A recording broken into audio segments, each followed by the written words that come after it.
Oui, shalom, que le Seigneur Jésus-Christ nous bénisse. Je suis vraiment très content de me retrouver dans vos salons, dans vos bureaux, dans vos églises, pour que vous puissiez quand même bénéficier de quelque chose venant de la part du Seigneur, notre Dieu. Vous savez que, bien-aimés, nous vivons un temps glorieux, un temps dans lequel et pendant lequel les grandes prophéties de la parole de Dieu sont en train de s'accomplir sous nos yeux. Et pendant que les prophéties sont en train de s'accomplir, le diable aussi de son côté, lui ne dort pas aussi. Lui aussi, il est en train de multiplier ses stratagèmes pour pouvoir amener la plus grande séduction que le monde n'ait jamais connue. Pourquoi? Parce qu'il y a aussi une prophétie dans la Bible qui avait prédit, qui avait dit que dans les derniers jours, il y aura l'esprit de l'égarement. Le Seigneur, le maître de la rédemption, notre Boaz, nous en avait déjà averti. Il nous avait dit dans le livre de Matthieu, que nous allons lire avec vous, dans Matthieu chapitre 24. Moi, je trouve Matthieu 24, pour moi, c'est le summum de la révélation. Parce que celui qui parle ici, il ne s'agit pas d'un homme. Il s'agit du maître de la rédemption lui-même, le Seigneur Jésus, le ressuscité du troisième jour.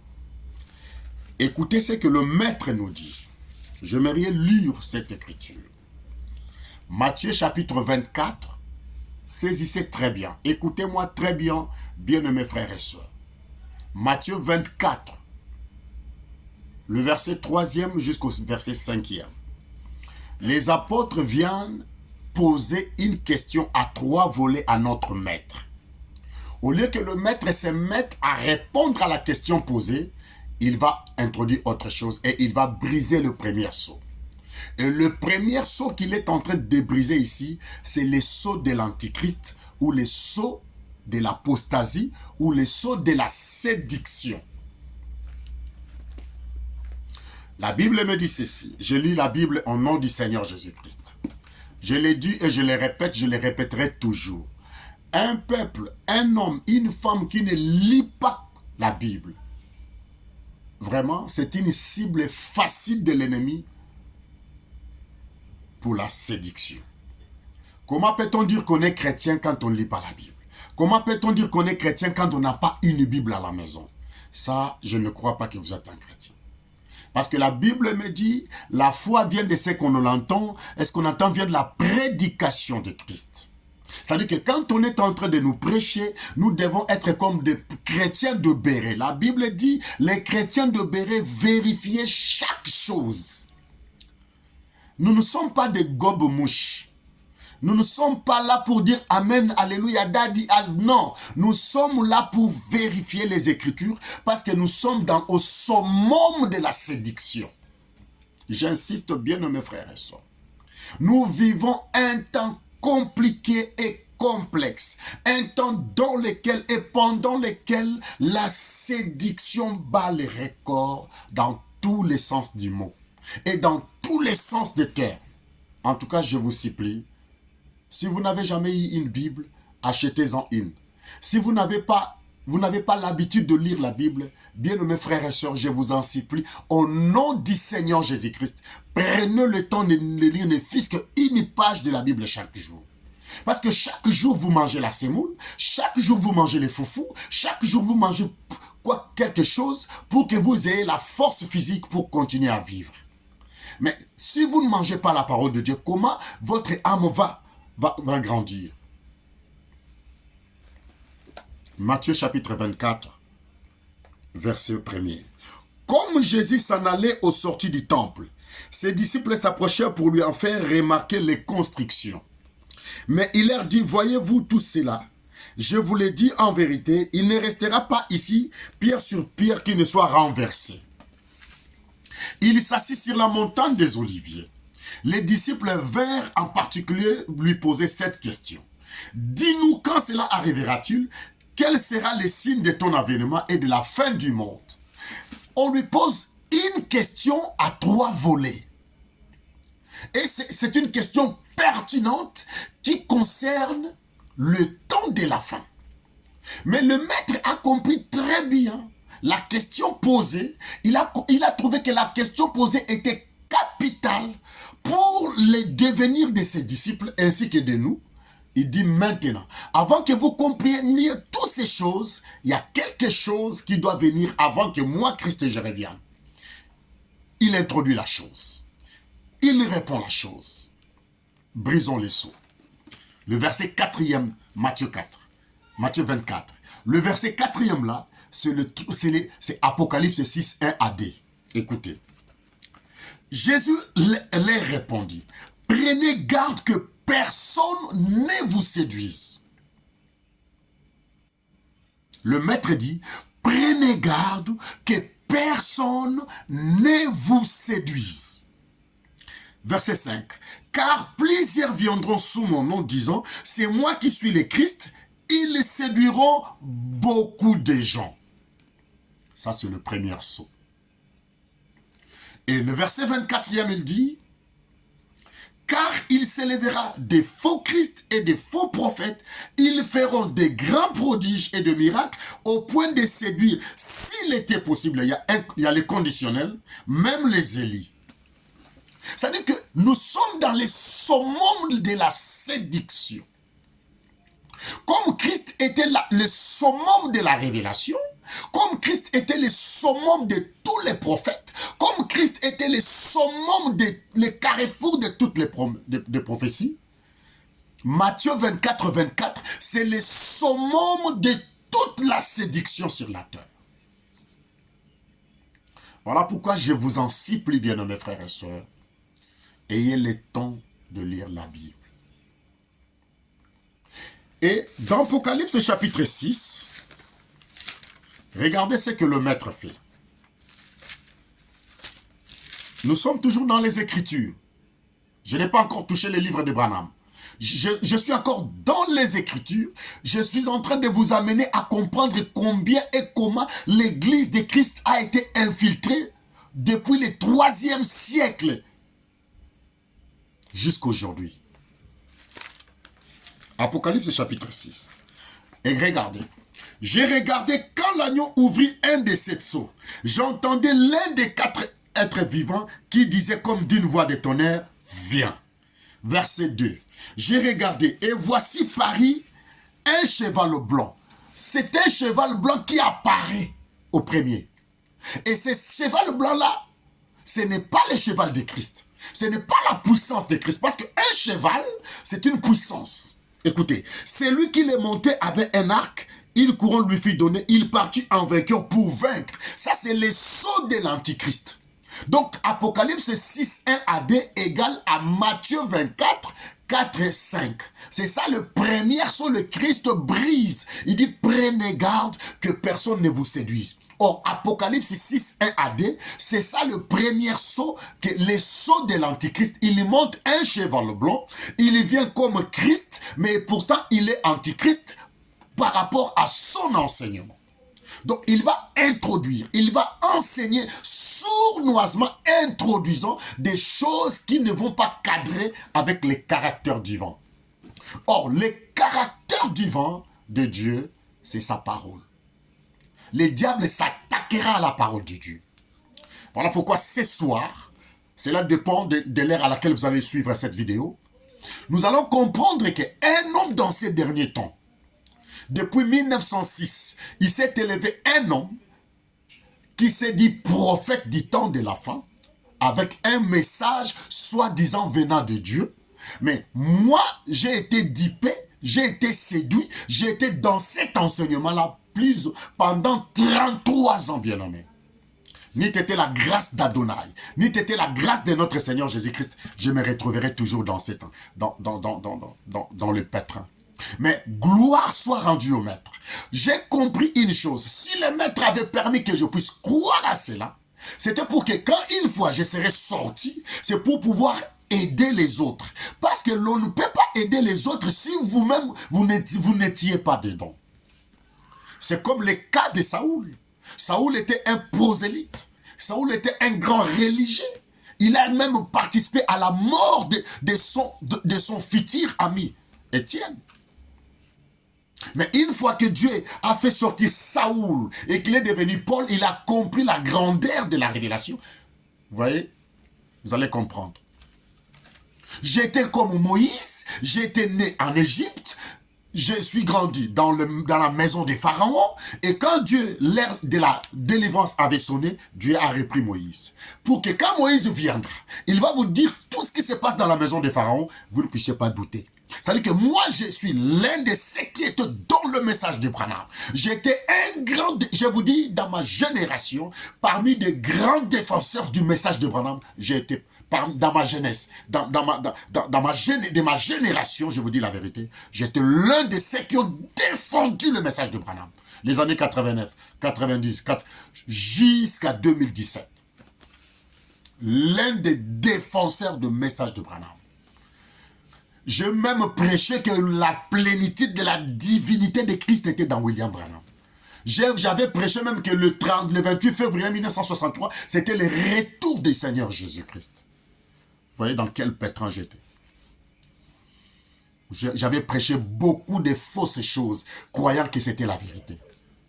J'avais même enseigné que les morts en Christ étaient déjà ressuscités. J'étais allé très loin, frère. Mais le Seigneur, dans sa grâce, dans sa miséricorde, il m'a récupéré pour que quand je vais annoncer ces choses, que personne ne puisse douter. Vous n'allez pas dire que je suis un chercheur. Non, je ne suis pas un chercheur. J'y étais, j'en viens. J'étais dans le branhamisme. J'étais dans ces histoires ici. J'étais dedans. Dedans, frère.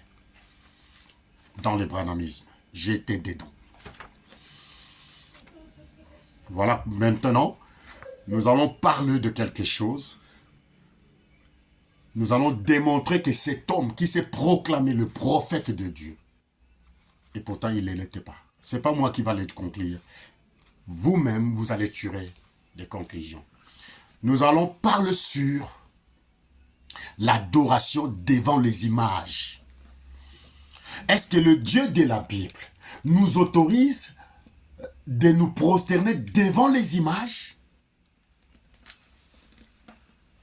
Le Dieu de la Bible, avec son caractère divin, avec les caractères sacrés qu'il a laissés dans ses écrits, est-ce qu'il nous permet vraiment que nous puissions l'adorer devant les images? Lisons la Bible. Les décors étant jetés, nous commençons. Lévitique chapitre 26. Notez vraiment les Écritures. Vérifiez cela. Lévitique chapitre 26, verset 1er. Vous ne ferez point d'idole. Vous ne vous élèverez ni image taillée, ni statue.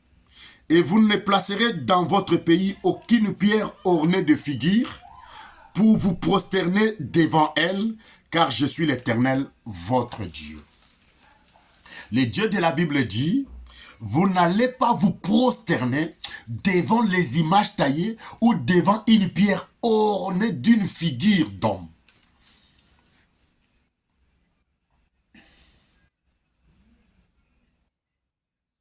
Mais nous allons voir un homme qui va nous dire qu'il est un prophète de Dieu.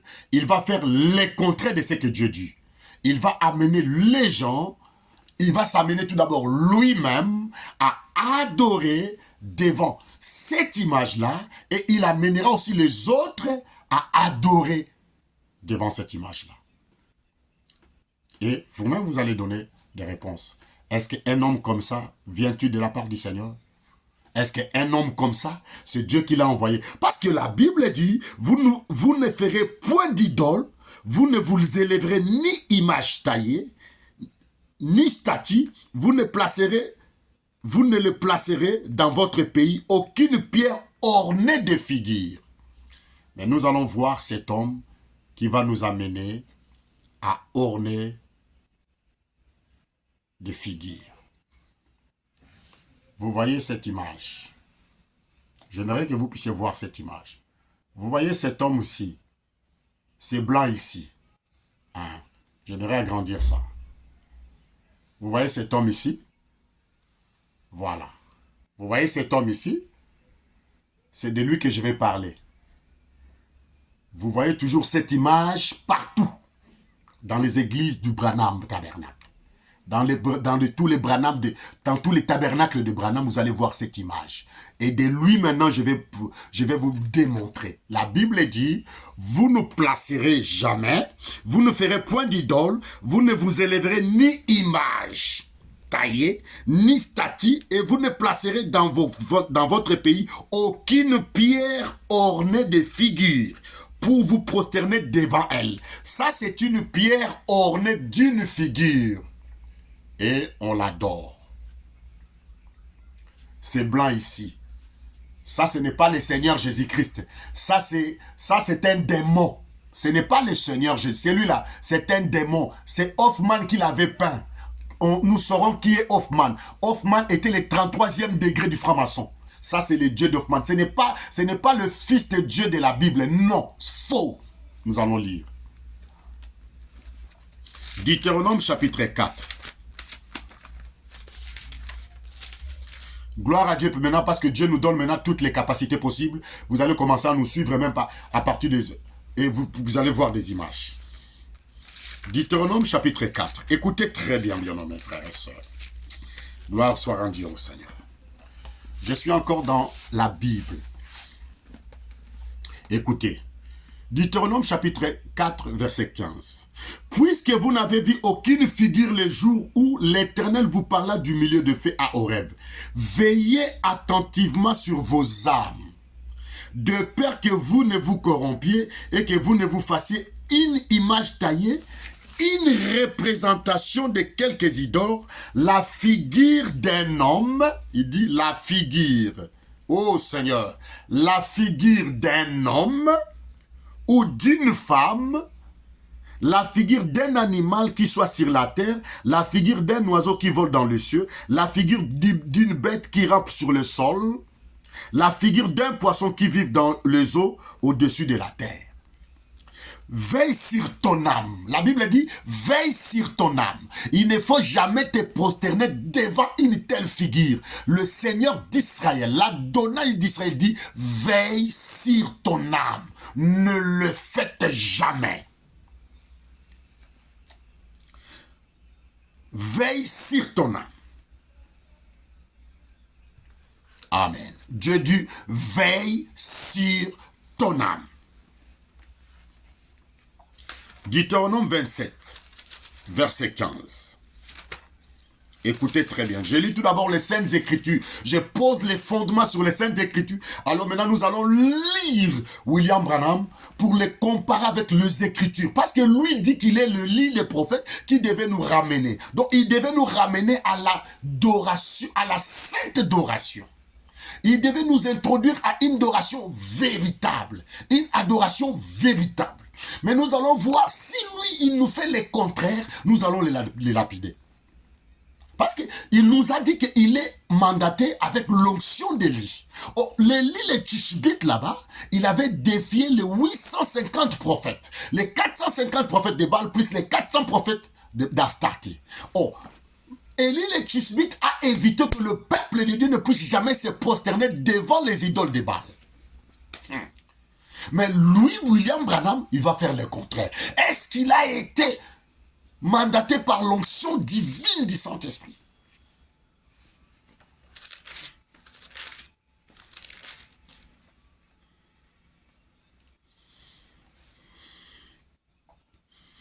Alléluia.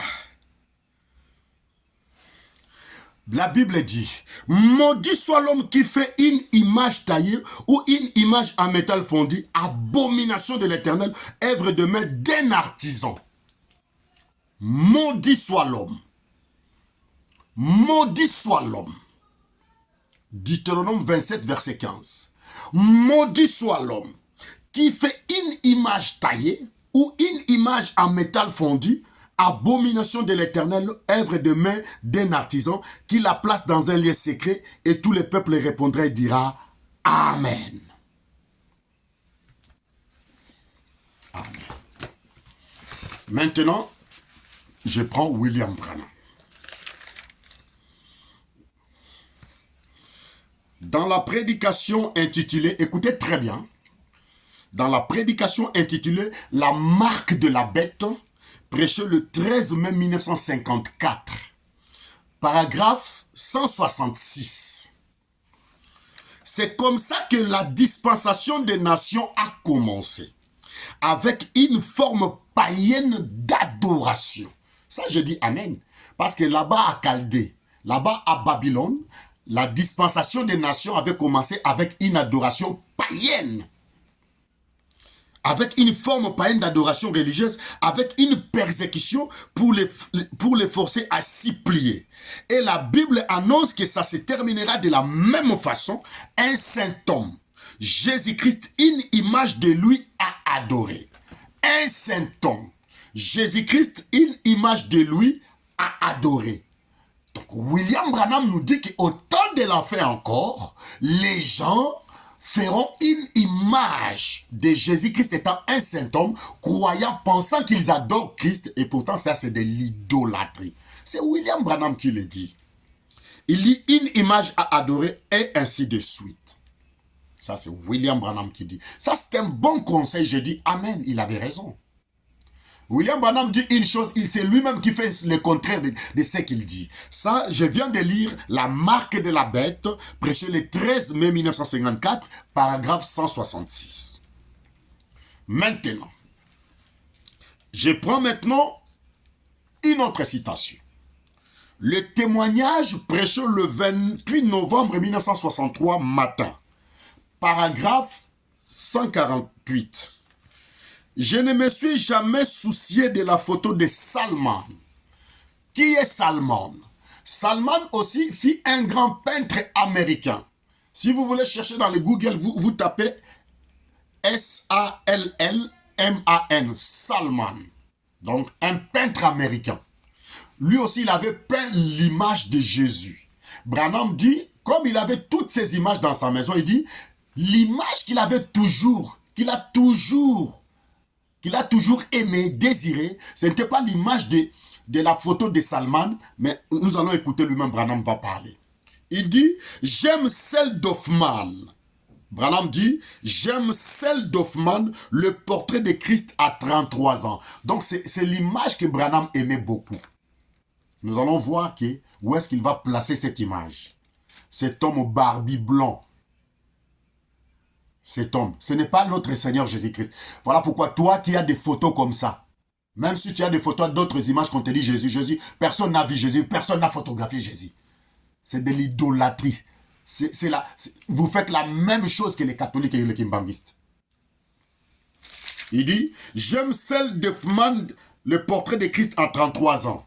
Vous savez, j'en ai une grande. Branham dit, j'en ai une grande. Où? Il en a une grande où? Il dit, j'en ai une grande en effet. Lorsque je l'avais vu en vision, l'autre fois, c'était exactement comme ça. Donc Branham avait vu un monsieur dans la vision. Lui, il croyait que ce monsieur-là, c'était Jésus. Il dit, l'homme qu'il avait vu dans la vision, il croyait que c'était lui. Or, l'homme que Branham avait vu dans la vision n'est pas le Seigneur Jésus. C'était un autre monsieur que je vais vous montrer tout à l'heure. Ce n'était pas notre Seigneur Jésus. Vous allez voir l'image que je vais vous faire voir. Maintenant, parce qu'il s'agit maintenant de vidéos, vous allez comprendre beaucoup de choses. Le monsieur dont Branham dit qu'il avait vu en vision, qu'il ressemblait à la photo de son Jésus là, ce n'était pas notre Seigneur Jésus. C'était un autre monsieur. De qui s'agit-il? Je vous en parlerai. Regardez. Voici la personne que William Branham avait vue. N'est-ce pas qu'il y a la ressemblance? Avak Agopian. N'est-ce pas qu'il ressemble à l'image de cet homme qu'on appelle Jésus? Son Jésus? Voilà. Voilà. Regardez maintenant. Vous ne voyez pas qu'il y a des ressemblances? Il dit, je le vis l'autre pour la première fois en vision. Il dit, il ressemblait exactement à ça. Maintenant, nous, quand on est en train maintenant de lire, quand on lisait, on ne comprenait pas. Mais gloire à Dieu, l'Internet est venu, ça nous a aidé à taper, à comprendre. Quand Branham dira, parce que je vous parlerai aussi de la rencontre de Branham avec Avak Agopian dans une autre vidéo, dans la vidéo dans une autre vidéo. Je vous montrerai avec des citations à l'appui, Branham va se croiser avec Avak Agopiran. Il dit c'était exactement comme ça son aspect. Et c'était là, j'ai placé ça de telle façon qu'il regarde droit vers moi depuis la photo lorsque je prie. Branham dit que il a pris cette image, il a mis ça dans son salon. Il a fait en sorte que quand il prie, lui et l'image et la photo de Christ, il se voient. Pourquoi pendant qu'il prie? C'est-à-dire il adorait cette image. Vous comprenez maintenant? Mes excuses. Donc, Branham adorait cette image. Ça devient sérieux. Or, la Bible dit, vous ne pouvez pas vous prosterner devant les images taillées. Mais lui, Branham, il adorait devant cette image. C'est pas moi qui le dis. C'est lui-même qui dit. Mais et pourtant, il dit que c'est lui qui est mandaté, c'est lui qui est Malachi 4, c'est lui qui devait nous ramener. Or, nous ramener à quoi? À la vraie adoration. Mais lui qui devait nous ramener à la vraie adoration, il commence à nous dérouter de la vraie adoration. Étais-tu un prophète de Dieu? Venais-tu de la part d'Adonai d'Israël, ayant le caractère de Dieu? Est-ce que cet homme, s'il pouvait être en face de Moïse, Moïse ne devait-il pas le tuer? Dans la prédication, ces paroles infaillibles de promesses prêché le 20 janvier 1964. Cette citation, je l'ai dans ma tête. Je peux tout oublier sauf ça. Paragraphe 125. Ça, c'est un tonnerre. Écoutez. William Branham dit, eh bien, le matin où je suis parti, chez nous, d'habitude, nous nous levons, puis nous allons prier. Ils vont prier où? Je prépare la photo. Il dit, nous nous levons, puis nous allons prier. Quand nous voyageons, nous prenons les enfants et tous, nous nous réunissons devant la photo de Jésus. Branham se réunissait devant la photo de Jésus avec qui? Avec lui-même, sa femme Hope et les enfants au salon devant cette abomination. Il dit, nous nous réunissons devant la photo de Jésus qui est au salon. La tête de Christ a 33 ans. Mais attendez, je vais introduire quelque chose avant que je finisse la citation. Je reviens dans la prédication, les témoignages de 28 novembre 63, paragraphe 148. Branham dit quelque part, toujours dans le paragraphe 148, dit, vous savez, j'en ai une grande. En effet, lorsque je l'avais vu en vision, c'est-à-dire que William Branham, dans son salon, il avait mis cette grande photo en grand. C'était une grande photo au salon. Il dit, j'en avais une grande au salon. Et maintenant, il vient maintenant corroborer lui-même ça, parce que là, il avait prêché ça le 28 novembre 1963 dans la prédication intitulée « Le témoignage ». Le 28 novembre 1963, paragraphe 148, les témoignages. Et maintenant, en 1964, une année avant sa mort, le 20 janvier 1964, au paragraphe 125, il dit ceci. William Branham dit, pas moi. Il dit, nous nous réunissons devant la photo de Jésus qui est au salon. Vous voyez le témoignage de Branham, parce que beaucoup vont dire que non, tu mens. Lui-même, il dit, nous nous réunissons devant la photo de Jésus qui est au salon. Au salon de qui? Ce n'est pas au salon de Billy Graham, au salon de William Branham dans sa propre maison. Donc, il a déjà commencé l'idolâtrie chez lui-même. Il était conscient que les Écritures interdisaient ça, mais lui, il fait ça. Il dit, nous nous réunissons devant la photo de Jésus qui est au salon, la tête de Christ à 33 ans d'Hoffmann. Et nous nous réunissons tous là, les enfants, et chacun d'eux prie pour moi, ma femme prie pour moi, puis j'ai prié pour elle, ensuite je vais outre-mer, où que ce soit, nous nous abandonnons au Seigneur pour son service. Quel Seigneur? Ça c'est un faux Seigneur, un faux Jésus. Bien-aimé, la puissance, la séduction. Vous voyez? Mais lui, il dit que c'est lui qui doit nous ramener. Il devait nous ramener au caractère sacré du Dieu d'Israël. Il devait nous ramener à croire le même Dieu que Moïse. Il devait nous ramener à croire le même Dieu que les apôtres. Or, la Bible nous dit dans Éphésiens 2:20, nous sommes fondés sur le fondement des apôtres et des prophètes, Jésus-Christ, la pierre angulaire. Mais lui, il vient faire le contraire des apôtres et des prophètes et de Jésus-Christ lui-même. Il introduit sournoisement d'autres doctrines, d'autres fondements. Alléluia. Vous voyez que nous, on ne nous ment pas. On vous dit des choses. Vous croyez que nous sommes en train d'inventer des choses contre William Branham. Non, frère. La Bible nous dit, nous avait déjà prévenu que dans les derniers temps, des faux prophètes devaient introduire sournoisement des doctrines pernicieuses, bien-aimés frères et sœurs. Prenez le temps de vérifier, mon cher branhamiste. Vérifie toutes choses sur la base de la Bible, pas sur la base de William Branham. Plein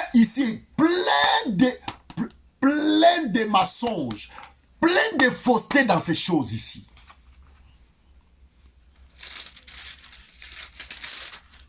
Je vous dis des faussetés.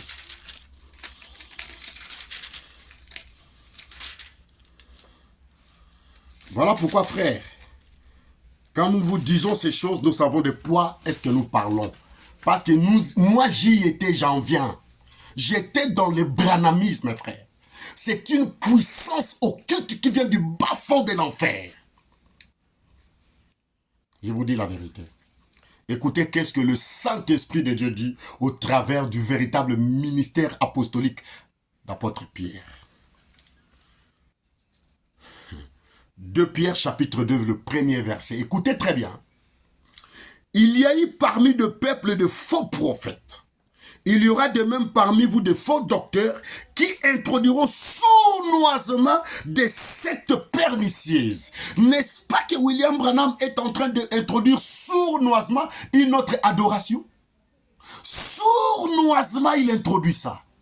Comme lui-même a fait. Quand vous allez voir, lui-même les prophètes priaient devant ça, avec la colonne de la lumière. C'est-à-dire, c'est la vérité. Non, lui, il savait de quoi il s'agissait. Il savait de qui il s'agissait. Il savait devant qui il adorait. Et la Bible n'a pas fini. Il y parmi le peuple de 2 Pierre chapitre 2 verset 1er. Il y parmi le peuple de faux prophètes. Et il y aura de même parmi vous de faux docteurs qui introduiront sournoisement des sectes pernicieuses qui, régnant le maître qui les a rachetés, attireront sur eux une ruine soudaine. On réunit le maître qui nous a rachetés pour nous amener devant la photo d'Hoffman qui était un franc-maçon 33e degré. Vous voyez? Branham prie devant la photo d'Hoffman. Maintenant, c'est la parole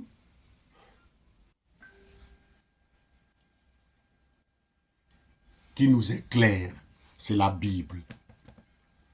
La parole nous dit quoi à propos de cet homme avec ça? Jérémie chapitre 10. Cette doctrine de ce monsieur-là, le prophète Jérémie l'avait déjà vu depuis le matin, comme disent les Kinois. La tongo Jérémie à Samonaï. Il avait déjà vu ça, cette idolâtrie-là. C'est un trou ici, ça c'est un loup. Ça, c'est un démon, je vous dis. Ce n'est pas le Seigneur le ressuscité du 3e jour. Non, non, non, non, non. Ça c'est un démon. Vous allez dire, mais comment un démon? Regardons l'écriture. Je tiens la photo. Je vous lis l'écriture. Jérémie chapitre 10, verset 8. Tous ensemble, ils sont stupides, insensés. Et leur science n'est que vanité. C'est du bois. Tous ensemble, ils sont stupides et insensés. Leur science n'est que du vanité, c'est du bois.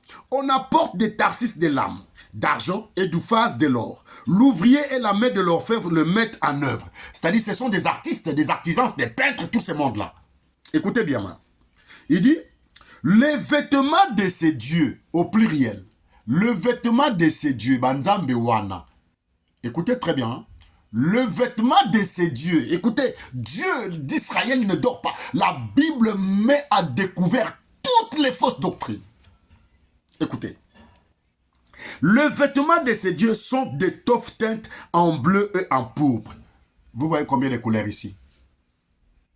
N'est-ce pas que nous avons l'étoffe en couleur bleue et en pourpre? Le vêtement de ce Dieu-là. Jérémie, Dieu l'a amené à Ephrata. Il a vu la venue de ces faux dieux, leur couleur. Il y a pas de, ce n'est pas étonnant. Ce n'est pas étonnant. Donc, si vous vous prosternez devant ça, vous êtes de vrais catholiques, de vrais kimbandistes. Bien-aimés frères et sœurs, le monde touche à sa fin. Nous vivons la plus grande séduction que le monde n'a jamais connue. Nous sommes dans les summums de la séduction. Quand vous voyez de telles choses, ça c'est des summums de la séduction. Ça c'est la sodomie spirituelle. Ah. Quand vous adorez des images comme ça, vous vous sodomisez. Ah, voilà l'expression.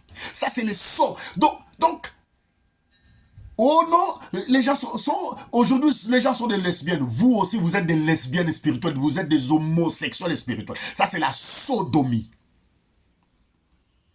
Moi, j'ai brûlé ça. Même la soi-disant l'autre photo là, j'ai brûlé ça. C'est du mensonge. Parce que Dieu n'est pas le Dieu de mélange. Si toi, tu adores devant cette photo, après la colonne de feu vient devant toi. Pour faire quoi? Pour faire quoi? Dieu ne confirme jamais l'erreur. Jamais. Parce que si vous dites que Dieu était avec lui, donc les années là, il y a eu la colonne de feu, c'était en 1950. Maintenant en 64, il commence à adorer, c'était quoi? Parce que quelqu'un qui a regardé la marche de Moïse. Moïse, depuis qu'il a croisé Dieu jusqu'à la fin de sa mort, pas d'erreur. Pas d'erreur doctrinale. Ce n'est que sous la pression du peuple qu'il a frappé 2 fois. Mais attendez, mais quand il a désobéi à ça, ça lui a coûté quelque chose. Mais Moïse n'a jamais amené le peuple dans l'idolâtrie, dans le mensonge. Écoutez Moïse. Moses, le prophète, le summum de prophète de l'Ancien Testament, Moïse. Ah oui, j'ai bien dit, je pèse mes mots. Moïse était le summum de tous les prophètes de l'Ancien Testament. Un grand prophète que Dieu a utilisé puissamment. Deutéronome 34. Vous allez dire, mais tu exagères, mais je vous dis la vérité. Écoutez, Deutéronome 34, verset 9. Josué, fils de Nun, était rempli de l'esprit de sagesse, car Moïse avait posé ses mains sur lui.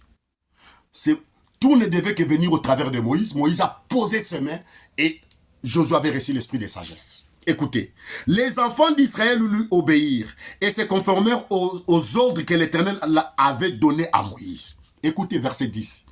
Il n'a plus paru en Israël de prophète semblable à Moïse, que l'Éternel connaissait face à face. Ce n'est pas des images. Face à face. Il montait à la montagne, il voyait la représentation de Dieu. Donc si au temps de Moïse, il y avait la photographie, c'est lui qui devait nous ramener la vraie image de Dieu. Mais Dieu dit, ne les faites même pas. Il dit, nul ne peut lui être comparé pour tous les signes et le miracle que Dieu l'a envoyé faire au pays d'Égypte. Contre Pharaon, contre ses serviteurs, contre tout son pays, et pour tous les prodiges de terreur que Moïse accomplit à main forte sous les yeux de tout Israël. Bien-aimés frères et sœurs, les temps touchent à la fin. Nous ne pouvons pas blaguer avec nos âmes. Ne blaguons pas avec nos âmes. Et le plus tard que nous le pensons, la puissance de la séduction est là. Donc cet homme que vous voyez ici, ça c'est une abomination venant du monde du Chaldée. Ça, c'est l'abomination du temps de la fin. Ça, c'est l'abomination. J'ai relu ce que Branham nous avait donné comme conseil. Dans la marque de la bête, je vais terminer bientôt. Dans la marque de la bête, il dit quoi?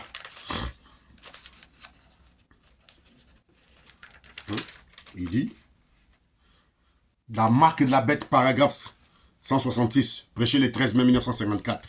C'est comme ça que la dispensation des nations a commencé, avec une forme païenne d'adoration religieuse, avec une persécution pour les forcer à s'y plier. La Bible annonce que ça se terminera de la même façon.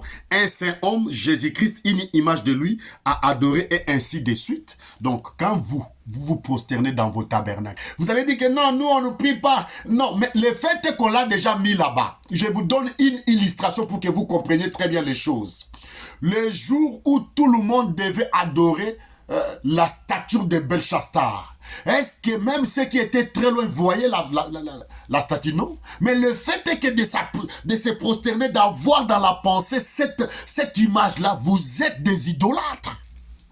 Même si vous êtes dans une église de 10 000 personnes comme à Shekinah, même si vous êtes dehors, mais le fait est que dans votre tête, vous avez la représentation en disant que ça c'est Jésus-Christ, vous êtes des idolâtres. C'est la même chose, frère. Parce que William Branham lui-même s'est prosterné et il priait devant ça. Donc vous voyez déjà que lui-même il était un idolâtre. C'est pas moi qui l'ai dit, c'est la Bible qui dit. C'est la Bible qui dit. Donc celui qui se prosterne devant ces images-là, c'est un idolâtre. Deutéronome 27. Deutéronome 27, verset 15. Maudit soit l'homme qui fait une image taillée. Maudit soit l'homme déjà. Le fait de le faire, c'est déjà une malédiction. Ou une image en métal fondu, abomination de l'Éternel. C'est une abomination devant l'Éternel. Œuvre de main d'un artisan, ça c'est l'œuvre de main d'un artisan, c'est de la... Branham lui-même dit ça c'est de la psychologie. Il dit c'était Hoffman qui l'avait peint, c'était la psychologie. L'œuvre de main d'un artisan et qu'il la place dans un lien secret et tout le peuple répondra, dira Amen. Les liens secrets, ce sont vos maisons, vos bureaux, l'église, partout. Et vous priez, moi-même je prie. Je vous dis, j'ai prié devant ça. Je ne me cache pas. Ça, je fais mon mea culpa. Je vous le dis, frère. Abomination abominable. Voilà la bonne nouvelle. La Bible me dit dans Jean chapitre 3, verset 16. Dieu a tant aimé le monde. Dieu qui t'aime ce matin, mon frère, ma soeur, prédicateur qui tu es dans le message de Branham. Dieu a besoin de toi. Réfléchis avant de m'injurier. Réfléchis une fois encore. Ton âme vaut plus que 10 000 mondes. Dieu a envoyé Jésus-Christ mourir pour toi. Il n'a pas envoyé Branham mourir pour toi. Branham n'a jamais connu la mort pour toi. Afin que quiconque croit en lui ne périsse pas, mais qu'il ait la vie éternelle. Croire en qui? En Jésus-Christ de Nazareth, les ressuscités du troisième jour. Jésus dit dans Jean 17, verset 3 encore, il dit, la vie éternelle qui te connaisse, toi Dieu, toi le véritable Dieu, et celui que tu as envoyé, Jésus-Christ. On n'a pas besoin d'un prophète. S'il était un prophète, il n'allait pas nous laisser croire aux choses qui ne se trouvent pas dans les Saintes Écritures. S'il était vraiment un vrai prophète venant de Dieu, il n'allait pas déranger la rédemption. Parce que nous avons la plus grande bataille jamais livrée. Lui-même en a prêché. Et nous sommes dans la plus grande bataille jamais livrée. Il nous amène où? Dans la séduction. Il nous amène dans les pétrins. Il nous amène dans un virage à sens unique. Et qui descend dans les bas-fonds de l'enfer. Gloire à Dieu, parce que moi je suis sorti bien avant. Mon frère, ma soeur, vous avez les citations, vous avez les écritures de la parole. C'est à vous de jouer. Mais j'ai une bonne nouvelle. Jésus-Christ a besoin de vous ce matin ou bien ce soir. Jésus-Christ pleure encore. Il a besoin de ton âme. Jésus-Christ ne reconnaît pas qu'il a envoyé William Branham. La preuve en est, toutes les prophéties que Branham a données, aucun ne se tient jamais debout. Nous lançons toujours des défis à tous les branhamistes qui viennent nous brandir des prophéties que Branham a données avant les effets qui se sont accomplis. vous verrez que toujours Branham a donné des prophéties qu'il a toujours lues dans les journaux et qu'il vient avec ça à l'église pour vous dire que c'était les insignes du Seigneur. Et pourtant, il avait toujours lu ça dans les journaux. Je vous donne un exemple. La voiture en forme ovale. Branham est allé à la foire de Chicago en 1929-1930. Il y était. On a des citations. Il avait vu. On a même.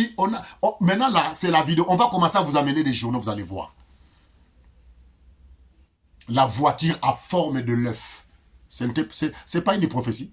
C'était la réunion de tous les grands scientifiques mécaniciens qui projetaient dans les jours futurs qu'il y aura de voitures en forme d'œuf.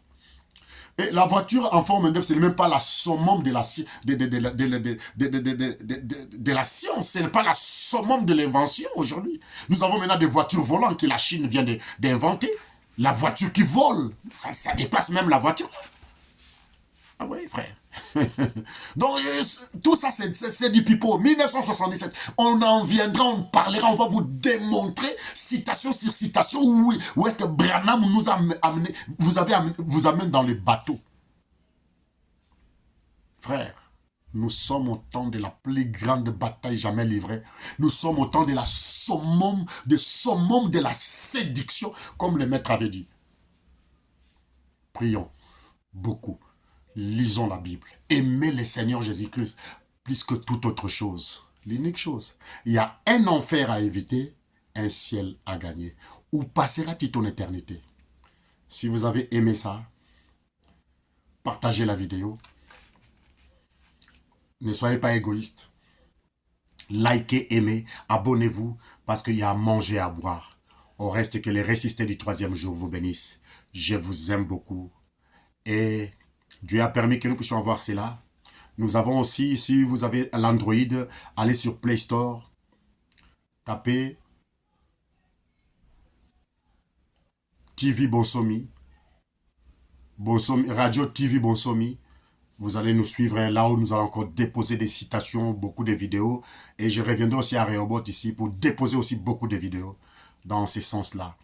Au reste, que Dieu vous bénisse. Je salue le pasteur de Daniel Carnis depuis les États-Unis. Je salue mon ami personnel Renan Bota. Je salue tous les bien-aimés qui sont en train de dénoncer toutes ces fausses doctrines. Vraiment, au reste, que Dieu vous bénisse, que Dieu vous bénisse. Sans oublier aussi le pasteur Socia de Brazzaville. Que Dieu nous bénisse, que Dieu nous bénisse. Shalom, priez pour nous, soutenez-nous dans la prière. Que Dieu vous bénisse. Shalom.